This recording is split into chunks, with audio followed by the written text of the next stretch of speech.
You're joining me on a 48-hour session in Kent at a lovely 40-acre gin clear gravel pit. Lots of thick weed in here, but on top of that is some lovely big carp. Only fished here once before. Got 48 hours out to try and catch one, so let's go and do it.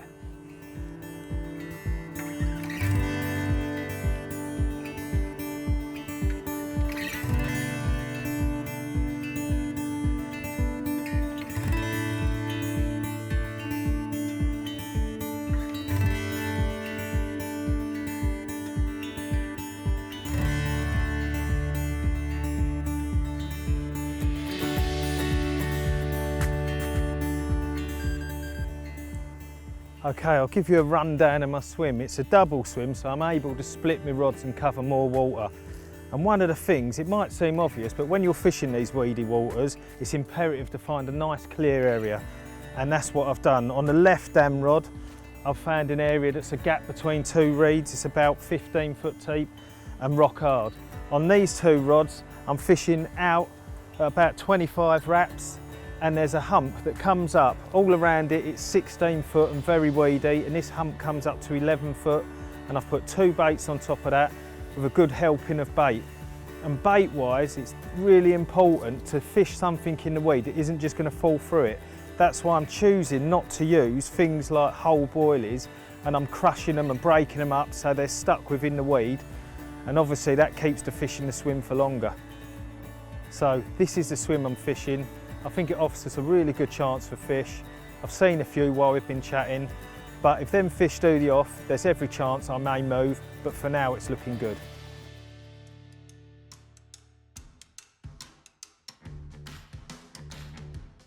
So the afternoon passed by really quietly. I think that was due to the disturbance of me putting in quite a bit of bait. But after a while, a few fish started to show on it and my confidence has risen. About 4 o'clock, a big lump of weed came in and drifted across both of my lines. So I had to recast them, but that weren't a bad thing, so I got both of the baits back on the spot, and they both went down with a nice bang, so I'm full of confidence for the night ahead. I'm hoping that first light's going to bring a fish, so let's see what happens.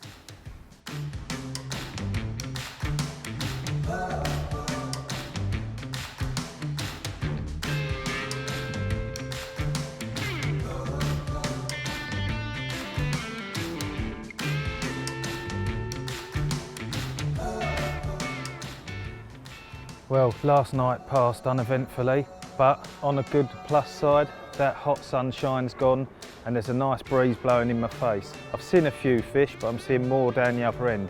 It's a bit stitched up down there at the moment, so don't look like I can move, but if someone moves and I can get on them, I will. Otherwise, I'm just going to keep working this spot because you never know, it could come good.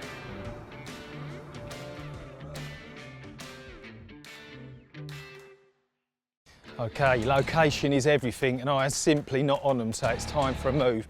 I'm going to shoot down about 150 yards, find some spots, get some bait mixed up, and before I put it out, we'll have a look at what I'm doing.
For most of my fishing, I use the cell, and that is because it's got everything you want from a boilie.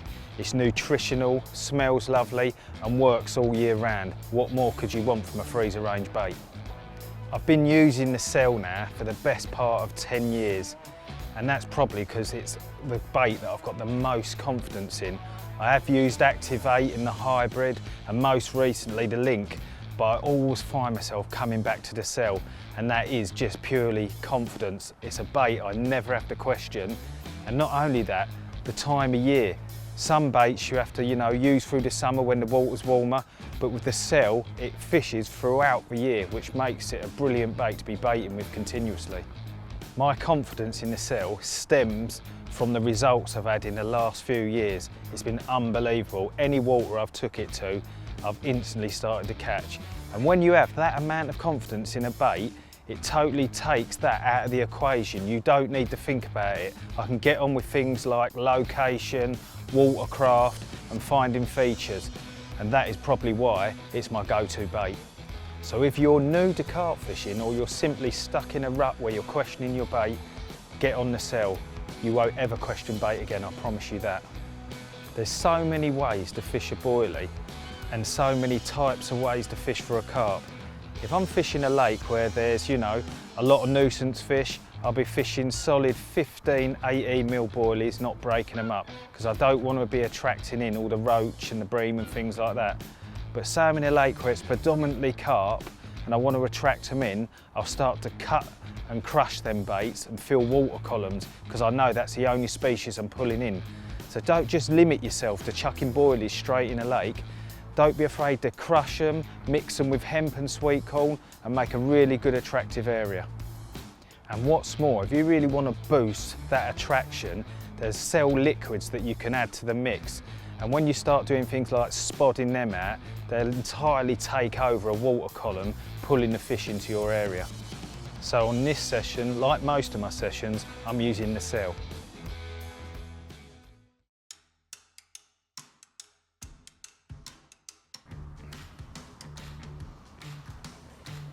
There's always something about the evenings when you're carp fishing that makes you, just glad to be at the lake.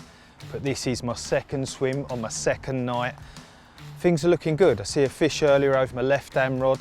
The lake is absolutely packed out at the moment. There's a lot of people here, but there hasn't been one take, so it's not just me struggling. With the activity in front of me, fingers crossed something could happen tonight.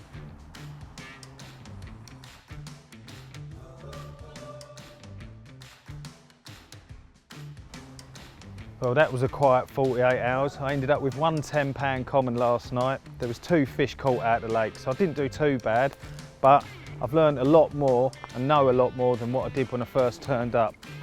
Carp fishing tricky waters, it's like putting a jigsaw puzzle together. Every time you're here, you get to learn a little bit more, and we'll be back because I won't be beat. So we'll see you down here again.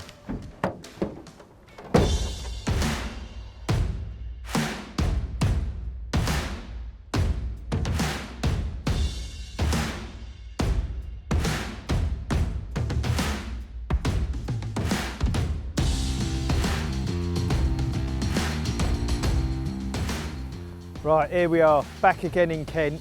I said last time I wouldn't be defeated. I've got another 48 hours in front of me. Things are very different this time. We're mid-November, there's barely any leaves left on the trees, but to be fair, it is quite mild. So hopefully the carp are up for one more month before the cold really sets in.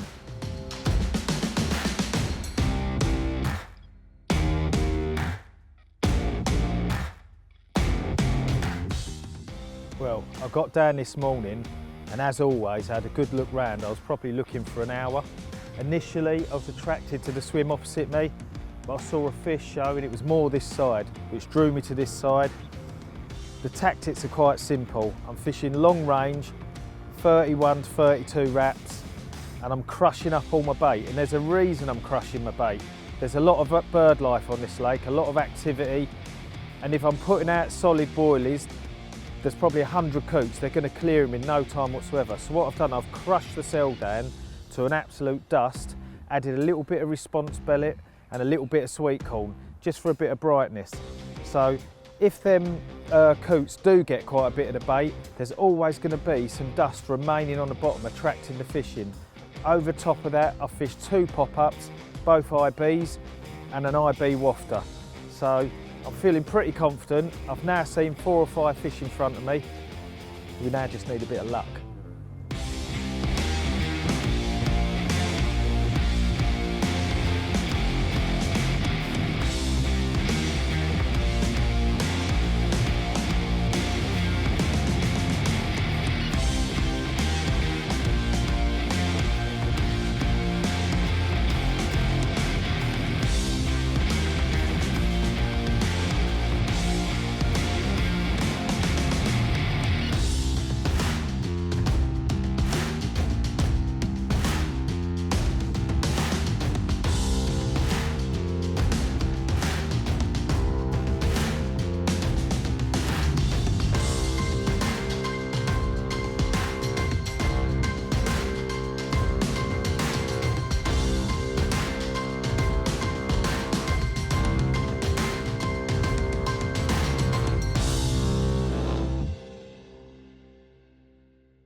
Well, the cameraman was just filming me spodding, and the left-hand rod's gone as we're spomming over the top of it, and it's weeded me up once already.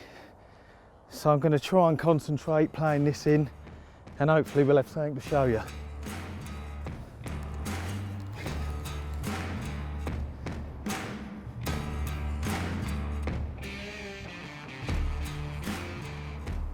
Hopefully there's a fish there. Yes. Oh, it was in my mouth. Big ball of weed, and there's a lovely big mirror in the bottom of it. Yes.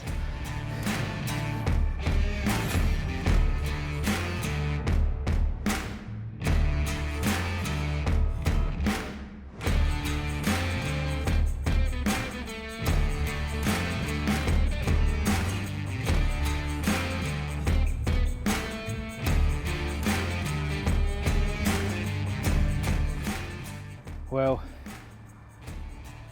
overused word in carp fishing, I'm blown away. Me and John come down and we said, wouldn't it be nice to get a good 20 or something? And I jokingly said, no, let's have a 40. And here she is, £40, 7 ounces. Mega.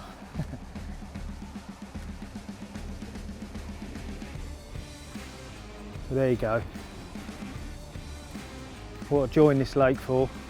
Kent 40, and here she is. Very happy Dave. Thank you, darling. Off you go.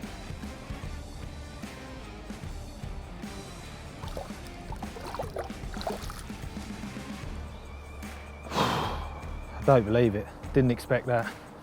Get in.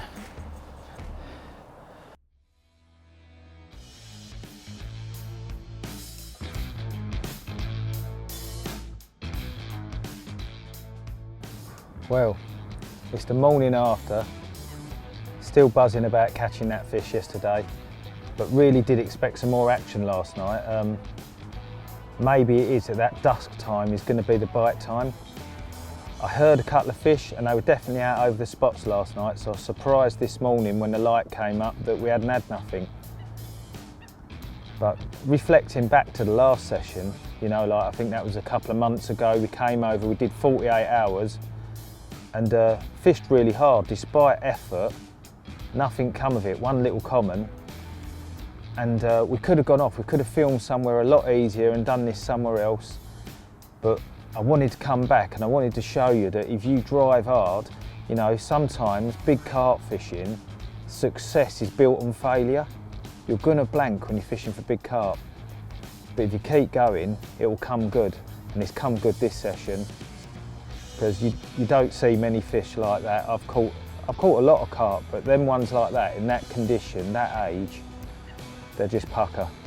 Rare fish, and it's been worth it taking the risk, you know, of not going to a Runswater and coming here. Thank God we did.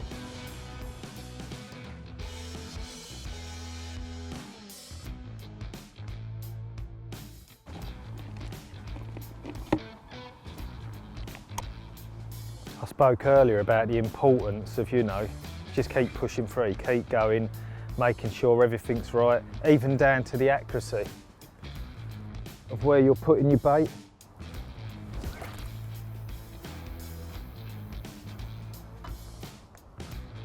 Hit that clip, get it nice and accurate, get your location right, make sure your hooks are nice and sharp, you're using the right rig in the right area, and most of all, a decent bait. The basics is what's most important.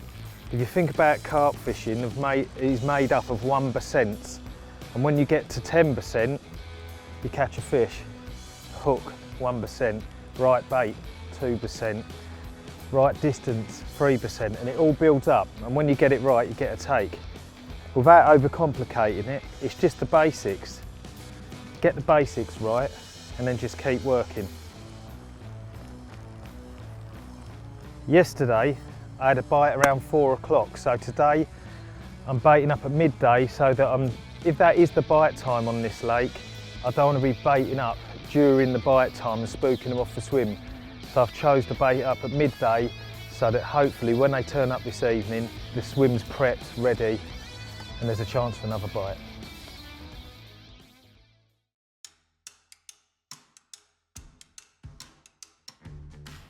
It's a good job that I'm still buzzing about the fish I caught yesterday, because today has been a bit of a nightmare. Drifting weed has forced me to cast 4 or 5 more times than I'd want to. Even in the bite time, I had to reposition rods. But as the night draws in, I've got 3 rods out on the spot, and I'm feeling really confident. There's a bit of a chill in the air, and winter is definitely here. But here's hoping we get one more fish.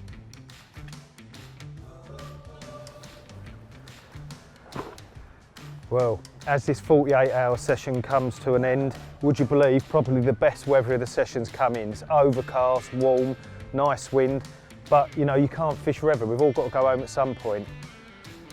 Still blown away with that 40-pounder. And if you think, I always say to people, one thing I never question is my bait.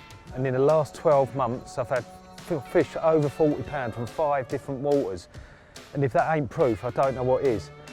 I come down here and we've had a fish, a 40-pounder for the camera. Couldn't be happier. I've really got the taste for this place now. I'm going to come back, fish a bit more through the winter.